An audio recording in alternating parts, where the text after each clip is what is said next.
We must guard against the acquisition of unwarranted influence, whether sought or unsought, by the military-industrial complex. Disseminate propaganda to influence people's minds, and this is a major function of the CIA. Hussein and his regime are concealing their efforts to produce more weapons of mass destruction. Welcome back to Notify America. Following the 2020 election, many Americans felt cheated. They felt like their voices weren't being heard, like someone all-powerful was purposefully muffling the sound of their voice, and they had every right to feel that way because even though Joe Biden won the election, the efforts that went into that were monumental. Over $1 billion spent by the Biden-Harris campaign alone, just their campaign. You can only imagine the amount of dark money from all these private organizations, how much they spent as well to get them over the finish line. And that was toward the peak of big tech censorship. Say something negative about Trump or Biden, that's okay. But say something true and you're censored, canceled. We saw it for years quietly happening under the surface, but to the run-up of November 2020, it went into overdrive. Establishment corporate media stopped airing President Trump's speeches. They wouldn't even let you hear from your own president. That happened months before the election, by the way. The big networks stopped carrying President Trump's live remarks, but then in November 2020, MSNBC did something. They stopped airing him at all, followed by CNN and other major networks, only playing these select clips, cherry-picked clips that they chose to fit their narrative. Then to top it off, when the former president's supporters protested in D.C. on J6, we all saw what happened. We saw the ruthless treatment that those protesters received, rounding up thousands of protesters in the weeks and months following that day. They're still doing it. And I'm not talking about the violent thugs who broke windows and all that kind of stuff, but the peaceful protesters who just happened to walk onto the grounds of the Capitol that day, charging them with disrupting an official proceeding and receiving lengthy prison sentences for such. The double standard is clear. The preferential treatment one half of the country receives is obvious. Well, when you try to suppress the masses, when you try to artificially create this reality that doesn't exist, the tension eventually boils over. And ladies and gentlemen, that's what we saw last night as Donald Trump won the great state of Iowa, sweeping the state in a landslide victory.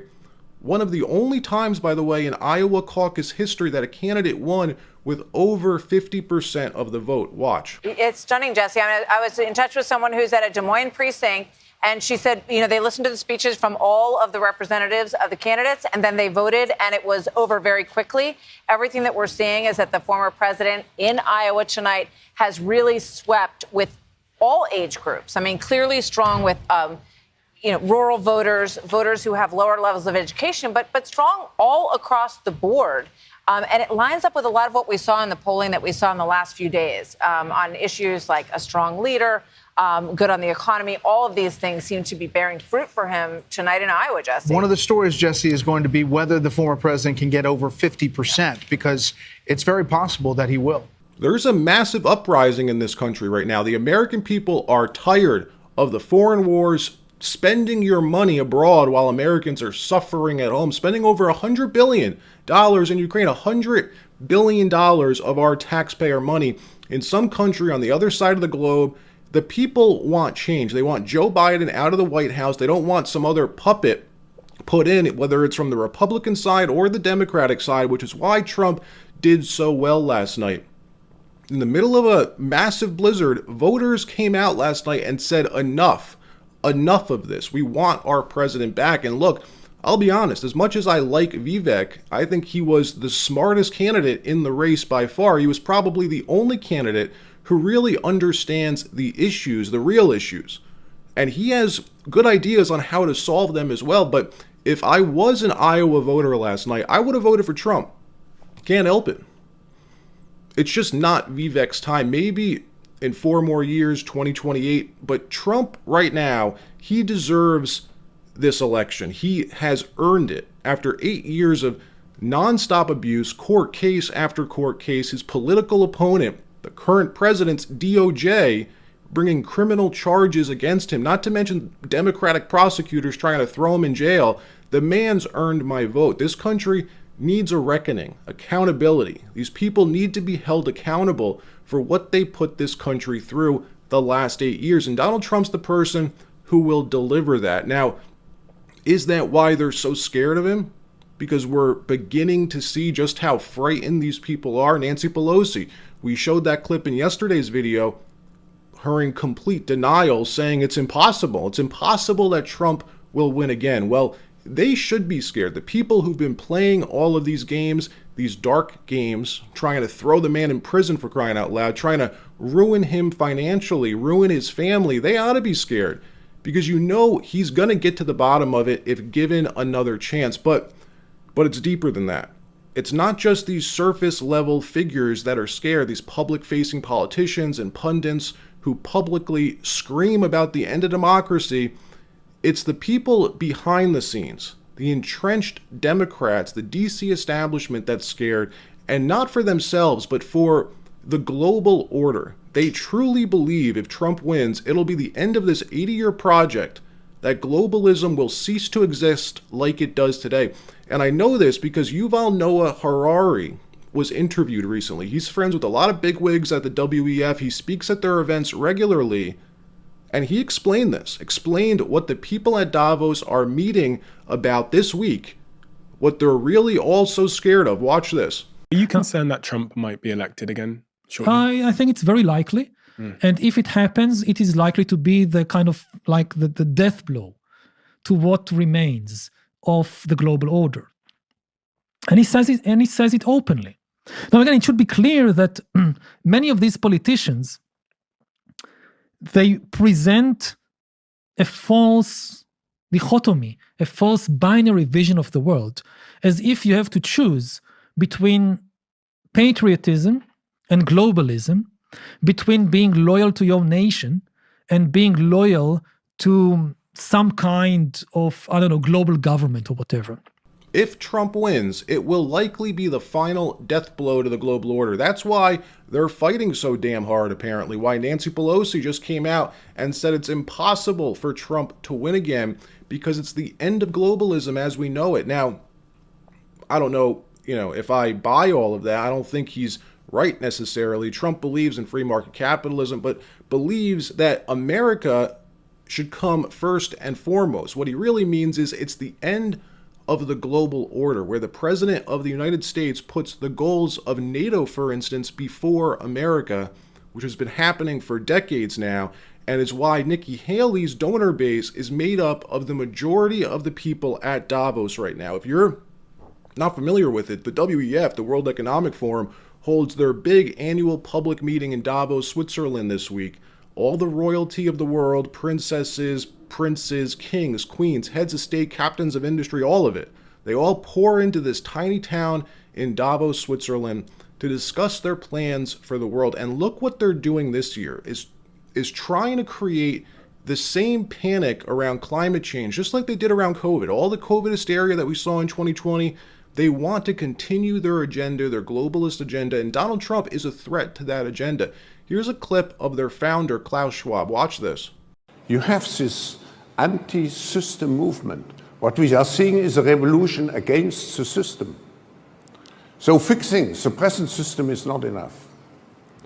Now there is, of course, an anti-system, which is called libertarianism, which means to tear down everything which creates some kind of influence of government into private lives. It's dismantling the system. Imagine his thoughts, though, for instance, about the Declaration of Independence, the quintessential libertarian document. The definition of libertarianism is to uphold liberty as a core value, maximize political freedom and autonomy, freedom to say what you want, for instance, which nowadays is very hard to do. Even here on YouTube, so many topics you have to skirt around, other topics you have to avoid completely. If it wasn't for Twitter or X, it's the only place, the only major platform that lets you say what you want without worrying about being banned or canceled. Well, here's what they're talking about this year at the WEF. Listen to this. For a long time, I was on Twitter, and now it's become such a toxic place that I've concluded it's not a worthwhile place to spend time. And as you've said, it is exhausting. So you do have to pick and choose. And you have to think about where are the places where you can get your message across. But I am trying to figure out, I mean, I have given up on X, what a scary name that even is, right? And I don't know what the alternative is right now. So the question of the social media, I must say that I have abandoned Twitter too, so X, because it's a toxic environment, and we talk about, I have no solution on that, but I think one day it will come the moment of the code of conduct in these places, because journalists, if you spread crazy news and insults, and if a journalist says racist things, it can be amended. Exactly. Why social media that have such big power, we still can, because it's new, but I think there will be a societal reflection on how information is brought there. Of course, on X now there is also the policy of the owner that is problematic. But I think this is a problem of the society of the future, the deontology in social. For the global business community, the top concern for the next 2 years is not conflict or climate. It is disinformation and misinformation, followed closely by polarization within our societies. These risks are serious because they limit our ability to tackle the big global challenges we are facing. Changes in our climate and our geopolitical climate. So it's not surprising, right, that Nikki Haley is the establishment's preferred candidate. She said her top priority would be to ban anonymous speech online, completely disqualifying folks. And it explains why they're funding her campaign. Haley's top donors, all Democrats. This is what you see when an entire political party has been captured. It uses both parties, that were at one time under the same umbrella, a Uniparty. Well, that's what they're fighting for, because Donald Trump, he's the antidote to the Uniparty. The entire election right now, it's so much bigger than just Republican or Democrat normal policy choices and policy debate. Trump isn't a traditional Republican, obviously. He's the opposite of establishment politics, and that scares the hell out of these people. All right, that wraps up this episode. Like, subscribe, we'll see you next time. Americans sincerely love Donald Trump. They love him in spite of everything they've heard. They love him often in spite of himself. They love Donald Trump because no one else loves them. The country they built, the country their ancestors fought for over hundreds of years, has left them to die in their unfashionable little towns, mocked and despised by the sneering half-wits with finance degrees but no actual skills who seem to run everything all of a sudden. Whatever Donald Trump's faults, he is better than the rest of the people in charge. At least he doesn't hate them for their weakness. Donald Trump, in other words, is and has always been a living indictment of the people who run this country. That was true 4 years ago, when Trump came out of nowhere to win the presidency, and it's every bit as true right now. Trump rose because they failed. It's as simple as that. If the people in charge had done a halfway decent job with the country they inherited, if they'd cared about anything other than themselves, even for just a moment, Donald Trump would still be hosting Celebrity Apprentice. But they didn't. Instead, they were incompetent and narcissistic and cruel and relentlessly dishonest. They wrecked what they didn't build. They lied about it.